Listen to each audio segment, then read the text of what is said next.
지금 지난 주간부터 공식적인 장마 주간이 시작되었습니다. 그래서 장마는 7월과 8월 아니죠. 6월 말부터 7월 말까지 한 달 정도로 있지만 비는 뭐 8월 달도 오긴 하죠. 그런데 문제는 장마인데 비가 안 와서 큰일이다. 사람들이 다 그렇게 이야기합니다. 물론 지난 주간 한 주간 비가 왔지만 그거는 부족하다. 그런 얘기를 하고 있죠. 비가 안 오는데 물대포로 가지고 쏘면서 그런 쇼를 하는 그런 일들이 있었죠. 싸이라는 가수가 전국을 투어하면서 그렇게 물대포를 쏘고 하는 거 보니까 막 우위를 입고, 근데 비도 없는데 이렇게 가물 때에 이렇게 쓰면 되나, 뭐 그런 비판적인 얘기도 있긴 합니다만은 어쨌든 장마에는 비가 오는 게 참 좋습니다. 물론 비를 싫어하는 사람들은 끔찍하게 싫어하죠. 습하고 막 곰팡이 나고 그러니까 싫어하긴 합니다. 하지만 요즘처럼 마른 장마, 비가 안 오는 장마를 마른 장마로 하는데 그럴 때에는 더 어려운 일이 많이 생겼습니다. 과거에도 그런 일이 있는데 일단은 가물으니까 곡식이 자라지를 않아요. 또 하나는 자꾸 한여름에도 이 불이 나는 거예요. 이런 일들이 산불이 나고 해서 어려움을 많이 당한 적이 있습니다. 만일 이런 생각을 해봅니다. 이런 비가 안 오는 일들이 한 해 한 해 한 3년만 비가 안 오면 어떨까? 난리가 나겠지요. 실제로 성경에 보면 3년 6개월 동안 비가 안 와서 온 전체가 마실 물조차 없어서 병들어 죽고 병충해, 전염병 이런 것으로 큰 고초를 겪은 적도 있습니다. 그만큼 물은 우리에게 소중한데 이 비가 오는 것이 얼마나 귀한 일인지 농사를 지어본 사람들은 하늘이 고맙다 이런 표현을 참 쓰더라고요. 여러분, 세계에서 가장 장마가 심한, 물이 가장 비가 많이 내리는 곳이 있는데 어딘지 혹시 아는 분이 있습니까? 그곳은 인도와 국경에 있는 아삼이라는 지역인데 세상에 연 강수량이 얼마나 많이 내리냐면 약 11,500mm 정도 나옵니다. 우리나라 연 강수량이 적게는 1,200에서 1,500 정도 되거든요. 그런데 이 아삼 지역은 거의 8배에서 10배 이상의 비가 옵니다. 1년 내내 비가 온다고 생각하면 이 사람이 살 짓이 못 되죠. 그런가 하면 비가 안 오는 지역이 있어요. 오긴 오는데 요만큼 와요. 칠레에 있는 아타카마 사막이라는 것은 연 강수량이 10mm 나옵니다. 그래서 거기서 우주 비행사들이 거기서 훈련을 하는데 비가 안 오니까. 심지어 사하라 사막 같은 경우에도 50mm는 내리거든요. 그런데 10mm밖에 안 내리니까 이건 뭐 굉장한 거죠. 그만큼 비는 소중한 겁니다. 이스라엘도 우리나라하고 비교할 수 없을 만큼 비가 2분의 1 정도밖에 안 옵니다. 그들은 딱 2번 오는데 여름에는 비가 하나도 안 와요. 신기하더만요. 보면 겨울에도 비가 잘 안 오고요. 가끔씩 옵니다만은 그들은 2차례 파종할 시기 11월 정도에서 12월 이때에 비가 한 번 오고, 물론 10월부터 12월까지입니다만은, 그리고 3월부터 5월까지 비가 옵니다. 이것은 추수하기 직전에 오는 비입니다. 이것을 성경에는 뭐라고 하냐면 이른비와 늦은비 이렇게 표현합니다. 우리나라는 거꾸로지요. 우리는 봄에 파종하는데 그 사람들은 가을에 파종을 합니다. 그래서 그들은 이 비를 하나님이 주시는 축복이다 이렇게 표현해요. 오늘 성경에도 비 이야기가 나오고 있습니다. 이 에스겔서는 가장 이스라엘 백성들이 힘들고 어려울 때에 하나님이 에스겔을 통하여 주신 메시지입니다. 에스겔은 포로로 잡혀가 있는데 귀족인데요. 바벨론 침공 2차 포로 때에 여호야긴과 함께 포로로 끌려갑니다.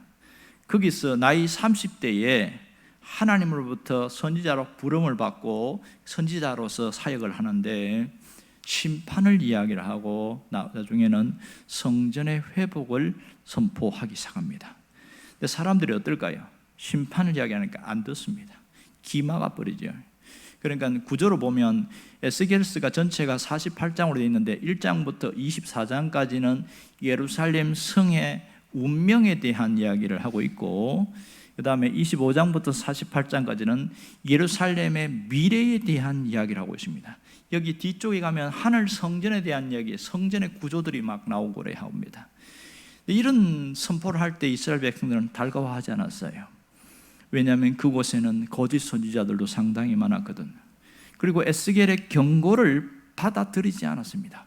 그 결과 어떻게 됐냐면, 먼저 포로로 잡혀온 사람들에게 저 고국의 소식이 들리는데 예루살렘이 망하고 성전은 불태워졌다, 그 얘기 듣고 굉장히 당황합니다. 하나님이 지키시는 예루살렘 성전이 어떻게 불태워질 수 있느냐? 그들에게 무슨 생각이 왔을까요? 더 이상 고국으로, 고향으로 돌아갈 수가 없구나. 그들에게는 엄청난 절망감과 함께 무력감에 빠지기 시작합니다. 이때에 하나님은 에스겔을 통해서 다시 한번 메시지를 선포합니다. 그 희망의 메시지 중에 오늘 한 부분이 에스겔서 34장의 내용입니다. 26절에 보면 이렇게 이야기하고 있습니다. 다 같이 함께 읽어볼까요? 내가 그들에게 복을 내리고 내 산 사방에 복을 내리며 때를 따라 소낙비를 내리되 복된 소낙비를 내리리라. 이것이 주님이 주시는 메시지였습니다. 여기에 반복되는 단어가 있지요. 뭐가 있습니까? 복을 내리고, 거의 3번이나, 한 절에서 3번이나 반복해서 하고 있습니다. 그러면 반대로 생각해 보세요. 이 사람들은 지금 뭘 느끼고 있어요? 우리는 저주를 받았다, 그런 생각을 갖고 살아가고 있는 거예요. 그러니 얼마나 비참한 삶을 살겠습니까? 하나님이 복을 내리고 또 복을 내리고 내리는데, 그 복을 뭐라고 표현하냐면 소낙비로 표현하고 있습니다. 여러분, 소낙비가 뭐죠? 히브리어 원문을 보니까 격렬하게 퍼붓는 비, 이렇게 써놨어요. 우리나라에 보면 엄청나게 비가 쏟아 부을 때에 양동이로 갔다가 퍼붓는 것 같다, 그러죠. 그 소낙비입니다. 그런데 생각해 보세요. 이 소낙비가 내리면 어떻습니까? 촉촉하게 내리는 그 보슬비라든지 그런 것보다는 황토물이 내려오니까 피해가 막심하지 않겠어요? 이스라엘에도 보면 실제로 이런 일이 있었어요. 사막인데 거기에 계곡이 생기고 사막에 강이 있어요. 이걸 와디라고 말합니다. 와디는 계절천이에요. 비가 올 때에만 강이 생기는 계절천이고 평소에는 바짝 말라 있습니다. 비 안 오면 바닥이 다 드러나 있지요. 근데 비가 오면요, 어떤 줄 아세요? 황토물이 확 썰려 내려가는데 거기 잘못 들어가면 100% 죽습니다. 왜냐하면 검주가 너무 세니까 아무도 못 살아납니다. 이것을 과연 이게 축복이라고 말할 수 있을까? 이런 의문점을 들게 되지요. 과연 이게 복된 소낙비라고 이야기할 수 있을까요? 그런데 왜 성경은 복된 소낙비라고 이야기를 하고 있을까요? 이런 소낙비는 무엇이며 그것이 있다고 해서 어떻게 달라지겠느냐는 거예요. 그렇다고 해서 우리들이 다시 고국으로 갈 수 있겠느냐? 절망적인 상황 속에서 왜 이런 말씀을 하실까요? 그 이유가 뭐죠? 그것은 하나님이 복된 소낙비라는 것을 통해서 약속을 하는 거예요. 뭘 약속하고 있죠? 회복입니다. 포로민들로 있는 이들에게 회복이 있을 것이다. 그들이 원하는 회복은 뭐예요? 다시 고국으로 돌아가는 거 아니겠어요?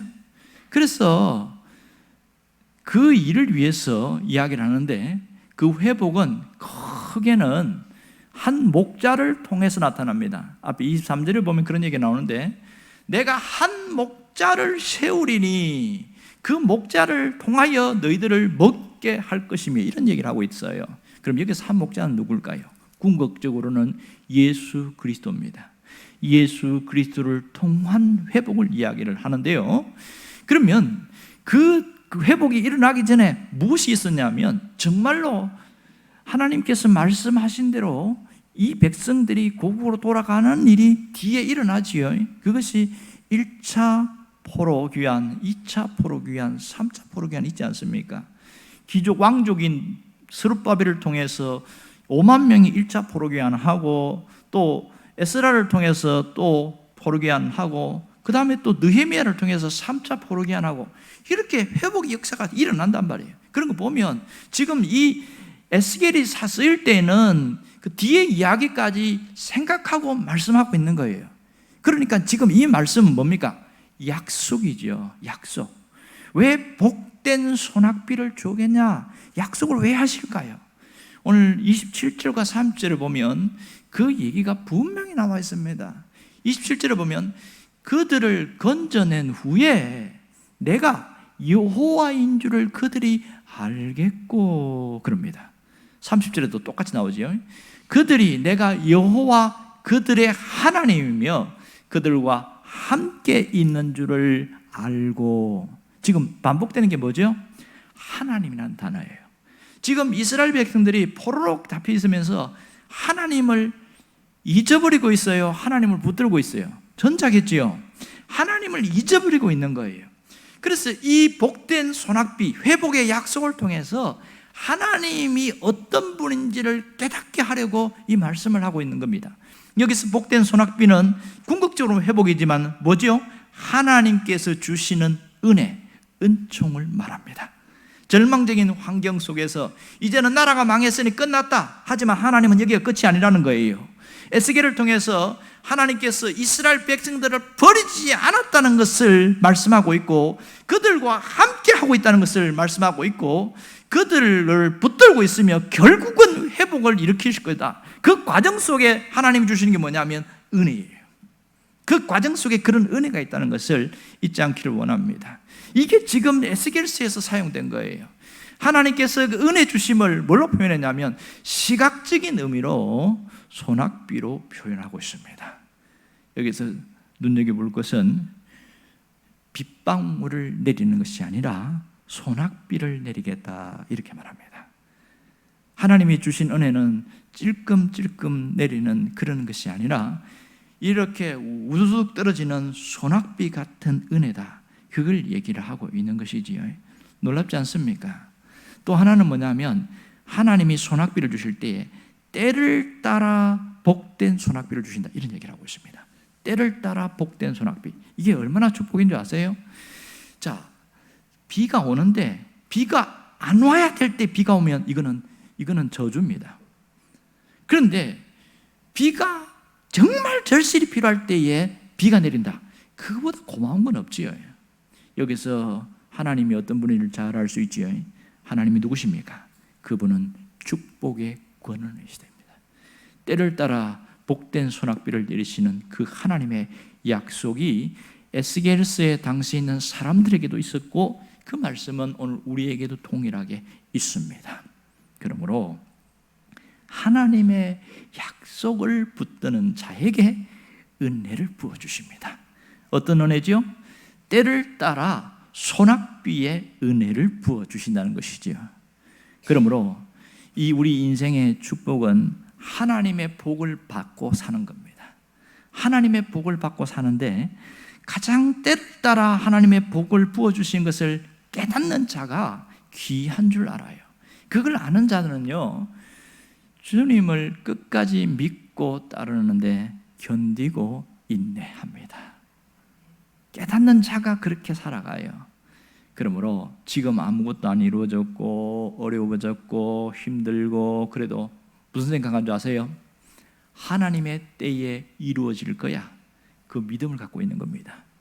하나님의 소낙비의 축복은 반드시 있다. 그 믿음을 갖고 있는 거예요. 그러니 사는 게 다르죠. 어떤 사람은 한숨 쉬고 낙심하고 왜 이러냐, 왜 이 모양이냐. 아니 10년 전에도 그랬어요. 10년이 지났는데도 똑같아. 왜 그럴까요? 신앙이 자라지 않아서 그래요. 신앙이 안 자라니까 현상에 따라서 즉각적으로 반응을 하는 거예요. 여러분, 지혜롭지 못한 사람들은 어떻게 사는지 아세요? 하나님의 은혜로 살려고 하지 않고 세상의 지혜와 세상의 방법으로 살아가려고 합니다. 가끔 하나님의 은혜로 살아가는 사람들을 보면서 참 미련하다. 그렇게 해가지고 이 세상의 경쟁사회에서 어떻게 살아남겠냐 속으로 비웃습니다. 그런데요, 시간이 지나고 보면은 끝까지 하나님의 은혜를 붙들고 그 은혜로 사모하면서 살아가는 사람들은요, 결국은 무너지지 않는 거예요. 결국은 세상의 지혜와 방법으로 그렇게 자기 머리, 자기 생각을 처세술로 살아갈 때는 무슨 더 빨리 가고 잘 되는 것 같죠. 시간이 지나고 나니까 남는 게 아무것도 없어. 열심히 땀을 흘리고 안 먹고 안 입고 그렇게 살았는데 수중에 남는 게 아무것도 없는 거예요. 어디에 다 빠져나갔는지 줄줄줄로 다 새버린 거예요. 그럴 때 뭐라고 하는지 아세요? 인생 무상 이럽니다. 왜 이 모양이 됐을까요? 첫 단추를 잘못 끼웠어요. 살아가는데. 자, 하나님의 은혜로 사는 것과 세상의 지혜로 사는 것과 눈에 보입니까? 안 보입니까? 안 보입니다. 그런데 알 수는 있어요. 그 사람이 하는 말이나 표정이나 행동을 보면 어떻게 사는지를 알 수 있습니다. 정말 우리는 어려운 시대를 살고 있습니다. 지금 우리가 살고 있는 시대가 에스겔 시대처럼 힘들고 어려워요. 여러분도 매스컴을 통해서 들어보셨지만 삼고 시대다 이렇게 말하잖아요. 고물가, 고금리, 고환율, 삼고 시대다. 너무너무 살기 어렵다는 거예요. 그래서 매스컴에 떠들어서 가는 것이 지금은 인플레이션을 뛰어넘어서 스태그플레이션이다. 어려운 표현을 쓰죠. 스태그플레이션이라는 것은 경기는 침체되는데 물가는 뛰어올라가지고 더 살기 어려운 것을 말하고 있습니다. 사람들은 코로나가 끝나면 좋아지겠지 그런 기대감을 살고 살면서 무슨 얘기하냐면 올해 들어가고 화두가 뭐냐면 일상의 정상화, 일상의 회복 이런 단어가 굉장히 많았어요. 코로나 2년 반을 지나오면서 이제는 살만하겠지. 그런데 살만하겠지가 아니고 우크라이나 전쟁이 팍 터지면서 전 세계가 요동치고 있잖아요. 석유값, 그 다음 농산물 뭐 이런 거 너무너무 힘들다는 거예요. 그래서 사람들이 코로나 이전의 시대로 돌아가지 않겠나, 일상의 정상화 이렇게 하는데 전문가들은 뭐라고 정반대로 이야기합니다. 다시 코로나 이전으로 못 들어갑니다. 왜 그러냐고 물어봤더니 코로나 2년 반을 겪으면서 몸과 몸에 새겨졌어요. 각인이 됐단 말이에요. 그래서 돌아갈 수가 없다는 거예요. 신앙도 그래요. 옛날에는 비대면 예배 드리면 큰일 날 줄 알았어요. 그런데 코로나를 지나면서 어쩔 수 없이 비대면 예배가 일상화되어졌고 그렇게 내가 가는데 문제는 신앙이 무너지고 있다는 것이 안타까운 일입니다. 어떤 분이 비대면 예배 드리면서 처음에는 옷을 넥타이하고 정장을 하고 경건하게 이렇게 해서 예배를 드렸대요. 한 달 하고 나니까 이게 되게 귀찮더래. 그 다음에는 세수하고 대충 옷 입고 예배 드렸대. 그 다음에 또 2달 지나고 나면 이제는 소파에 누워가지고 예배 드렸대. 이게 무슨 예배일까요 이게? 사람이 갈수록 편하면 끝까지 편하고 싶어가지고 그때는 나중에 추리닝 입고 그렇게 예배 드리는 거예요. 이게 뭡니까 이게? 뭐가 무너졌어요? 경건성이 무너져 버렸어요. 어떤 분이 그렇게 이야기해요. 코로나 때 내가 신앙이 참 약해져 있는 줄 알았더니 알고 보니 신앙이 하나도 없더라 이런 얘기를 하는 겁니다. 대단히 충격 아닙니까? 지금은 비대면이 아니고 온라인 예배로 많이 드리는 사람들이 참 많습니다만은 이제 이것 자체가 나쁜 건 아니에요. 형편과 상황이 안 될 때는 온라인 예배드려요. 왜? 이것이 코로나가 우리에게 준 변화입니다. 문제는 이러한 변화에 대하여 어떻게 받아들일 것인가, 어떻게 이해할 것인가, 이런 부분이 굉장히 중요한 것이죠. 할 수만 있으면 대면 예배가 좋고 비대면 예배라도 경건성이 무너지면 절대로 안 됩니다. 온라인 예배 드리는 모든 분들도 주 앞에 예배 드리면 현장 예배와 동일한 모습으로 경건하게 예배 드릴 수 있기를 바랍니다. 저 멀리서 아멘 소리가 들리는 것 같아요.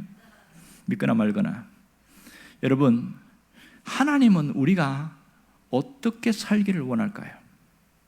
우리의 삶이 무너지지 않기를 원하고 있습니다. 상황이 어렵고 환경이 힘들다 할지라도 우리의 삶이 무너지지 않고 우리의 신앙이 무너지지 않기를 원하는 것이 하나님의 심정입니다. 또 하나는 하나님은 우리가 회복되기를 원해요. 온전히 회복되기를 원하고 있습니다. 하나님은 그래서 어떤 하나님이냐? 회복의 하나님이다 이런 얘기를 합니다. 출애굽기 33장 9절에 보면 19절인가요? 그런 얘기 나오지요. 나는 은혜 줄 자에게 은혜를 주고 긍휼히 여길 자에게 긍휼을 베푸느니라. 이 점이 너무나 은혜가 됩니다. 은혜 줄 자가 누구이며 긍휼히 여길 자가 누구입니까? 바로 저와 여러분입니다. 아멘입니까? 내가 은혜 받을 자고 내가 긍휼히 여김을 받을 자예요. 왜? 하나님은 회복의 하나님이니까. 어떻게 하면 이러한 회복이 일어날 수가 있을까요? 어떻게 하면? 하나님께서 때를 따라 은혜의 소낙비를 내리신다는 것을 아멘으로 받는 자에게 그것을 체험할 수 있는 거예요. 어렵지 않지요? 하나님이 나의 삶에도 복된 소낙비를 내리시는구나. 그걸 아멘으로 믿고 그 하나님을 바라보기만 하면 되는 거예요. 그렇게 어렵지 않습니다. 여러분, 비도 아무 때나 오면 반갑지 않아요. 정말 가물 때 비는 단비다 이렇게 말합니다. 우리의 인생도 마찬가지 아니에요? 인생의 고난과 연단이고 어려움이 있을 그때에 누군가가 나에게 조금만 도와주면 막 살아날 것 같아. 막 벌떡 일어날 것 같아. 그게 너무나 고마운 거예요. 내가 가장 힘들 때 누군가 아주 위로 한마디 던질 때에 주저앉았다고 다시 일어나고 얼마나 고마운지 모릅니다. 하나님은 그거 이상입니다. 내가 고난 중에 있을 때도 은혜를 부어주시고요, 그 고난의 터널을 끝났을 때에도 더 부어주셔서 채워주신단 말입니다. 이걸 깨달을 수 있기를 바라요. 하지만 어리석은 자는요, 회복되고 나면 교만해집니다. 심히 교만해집니다. 뭘 보면 알 수 있는지 아세요? 어려울 때는 그렇게 하나님 앞에 정말 하나님 잘할게요, 열심히 할게요 그렇게 하면서 겸손한 모습으로 보이다가 교만하면 하나님 앞에 하는 경건이 무너지기 시작하고 예배가 무너지기 시작하고 그렇게 하던 기도마저도 이젠 좀 쉬어야지 또 뭘 기도해야 돼 이 모양이 돼버리더라고요. 안타깝지요. 그러나 지혜로운 자는요 끝까지 마음이 변치 않습니다. 변하지 않아요. 잘 풀려도 자기가 잘나서 그런 게 아니고 자기가 대단해서 그렇지 않고 자기 자랑하지 않는다는 거예요. 누가 하신 거예요? 하나님이 은혜 주셔서 된 줄 알고 그저 하나님 앞에 나오는 겁니다. 이런 자에게는 겹겹의 은혜가 있어요. 갑절에 또 은혜가 부어진다는 겁니다. 하나님은 어떤 하나님이에요? 회복의 하나님이에요. 신명기 11장 말씀에 보면 명확하게 나옵니다. 신명기 11장 13절에서 14절에 보면 내가 오늘 너희에게 명하는 내 명령을 너희가 만일 정종하고 너희 하나님 여호와를 사랑하여 마음을 다하고 뜻을 다하여 섬기면 무슨 일이 일어날까요? 여호와께서 너희 땅에 이른 비 늦은 비를 적당한 때에 주시리니 할렐루야. 가장 필요한 만큼 주신단 말이야. 이른 비와 늦은 비, 이것은 농사에 해당되지만 우리 인생에도 마찬가지예요. 우리에게는 때로는 인생에 이른 비도 필요하고 늦은 비도 필요해요. 그런데 하나님이 주시는 적당한 때에 주실 때가 있단 말입니다.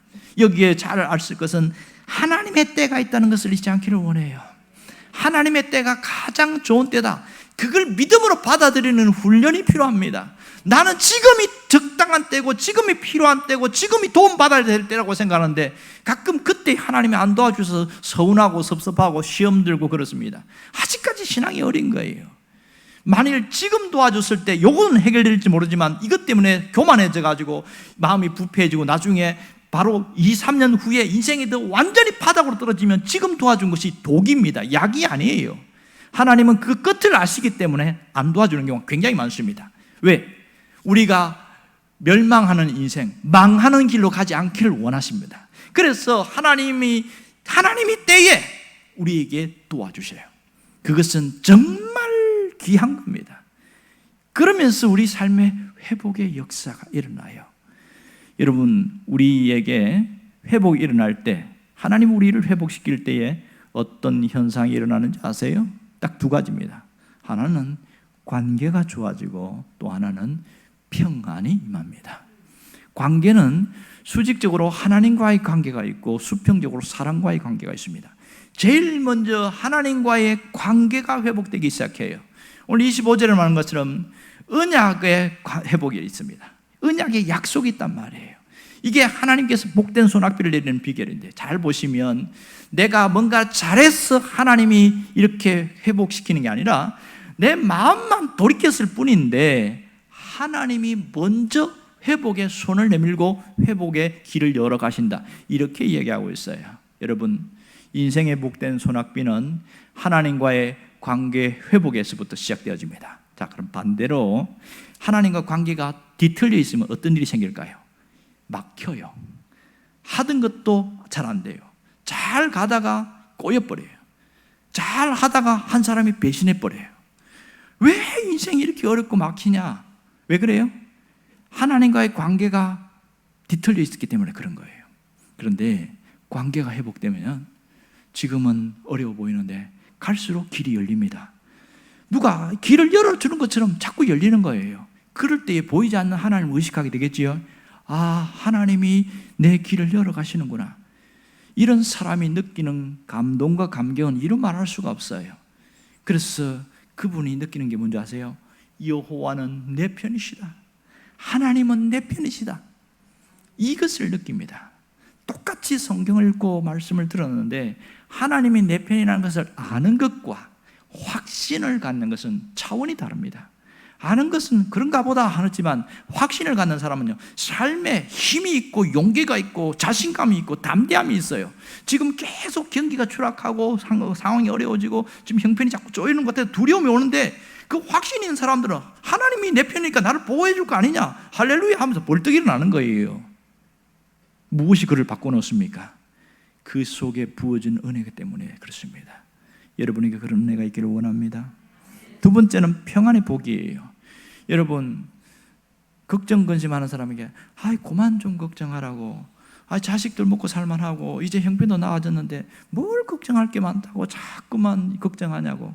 누구처럼 비가 오면 집신장수 아들 걱정하고 날이 맑으면 우산장수 걱정하고 맨날 걱정하는 사람처럼. 왜 그런지 아세요? 마음에 평안이 없어서 그래요. 내 마음에 평안이 있는 사람은요, 거꾸로 생각합니다. 비가 오면 우산장수 아들 잘 팔리겠다, 할렐루야 이러고, 날이 맑으면 집신장수 아들 생각하면서 하나님 이 아들도 잘 되게 하심을 감사합니다. 생각이 달라지지요? 그게 어디서 오는지 아세요? 그 마음의 평안에서부터 옵니다. 마음이 불안하고 요동치는 사람은요, 아무리 얘기를 해도 안 바뀌어요. 안 바뀌어요. 하나님이 회복시킬 때 나타나는 현상의 두 번째는 평안의 복입니다. 평안은 전적으로 하나님이 주시는 거예요. 물론 세상이 주는 평안도 있어요. 돈이 좀 들어오면 마음이 확 평안해져요. 세상에 하나님보다 권력이 더 힘이 세고 돈이 힘이 세더라고요. 그럴 때가 있단 말이에요. 그러나 일시적인 거 아세요? 일시적입니다. 누군가 나에게 잘해주면 평안해지고 걱정이 안 되죠. 그러나 일시적입니다. 하나님이 주시는 내적 평안이 부어져야 두려움이 사라지게 됩니다. 만일 여러분이 내 현실의 문제 때문에 고민하고 두려워하고 신경 쓰고 부들부들 떨고 있다면 마음의 평안을 빼앗겼기 때문에 그렇습니다. 그 빼앗아간 주범이 누구인지를 한번 정체를 찾아보시고 그 정체를 향하여 선포하시길 바랍니다. 이제는 너와 결별하겠다. 내가 세상에 그 의지하고 세상에 붙들고 간 그것이 나를 두려움을 준단 말이에요. 평안을 주는 게 아니라. 그러나 다시 터닝하고 그 손을 놔버리고 하나님을 붙들기 시작할 때 달라지기 시작합니다. 하나님을 붙들기 시작할 때 주시는 회복의 출발점 뭐라고요? 평안의 복입니다. 그래서 오늘 25절에 보면 빈들의 평안이 거하며 그런 얘기를 하고 있어요. 또 27절에도 보면 그 땅이 평안할지어다, 28절에도 보면 평안이 거주하리니. 성경의 이 짧은 구절 안에 계속 평안을 이야기하는 것은 이 평안은 돈으로 살 수 있는 평안이 아니기 때문에 그렇습니다. 이 평안은 권력으로 얻을 수 있는 게 아니에요. 오직 위로부터 내려오는 평안입니다. 하늘에서 내려오는 그 평안의 복이 여러분이 있기를 원합니다. 이런 자에게 하나님은 절망이 아니라 소망을 주십니다. 하나님이 함께하면 저주의 시대가 끝나고 축복의 시대로 바뀌어집니다. 여러분의 삶에도 이 역사가 있기를 원합니다. 여러분, 똑같은 환경, 똑같은 현실인데 저주의 시대가 끝나고 축복의 시대가 왔다. 이런 사람은 뭘 갖고 있는지 아세요? 소망을 품고 살아요. 현실은 어려운데 소망을 품고 살아요. 프레드릭 와츠라는 사람이 있습니다. 이 프레드릭 와츠는 그 유명한 미술가인데 이 사람이 그린 소망이라는 그런 그림이 있는데 그림은 이렇게 생겼어요. 이 비파 6줄 비파 줄을 들고 있는데 5개 줄이 다 끊겼어요. 한 줄만 남았는데 손가락으로 한 줄만 갖고 연주를 하고 있어요. 그리고 눈은 가려져 있어요. 그리고 그 밑에다가 뭐라 써놨냐면 소망 이래 써놨습니다. 이 한 줄이 남은 이것이 소망이라는 거예요. 5개 줄이 다 끊어진 걸 보지 않고 그 한 줄로 갖고 연주하고 있는 그것이 소망이다. 이 사람은 지금 뭘 놓치지 않았습니까? 소망의 끈을 놓지 않은 거예요. 저주를 축복으로 바꾸는 것은 소망의 끈을 놓지 않는 사람입니다. 여러분에게 그 소망의 끈을 놓지 않고 저주를 축복으로 바꾸는 그 하나님을 붙들기를 바랍니다.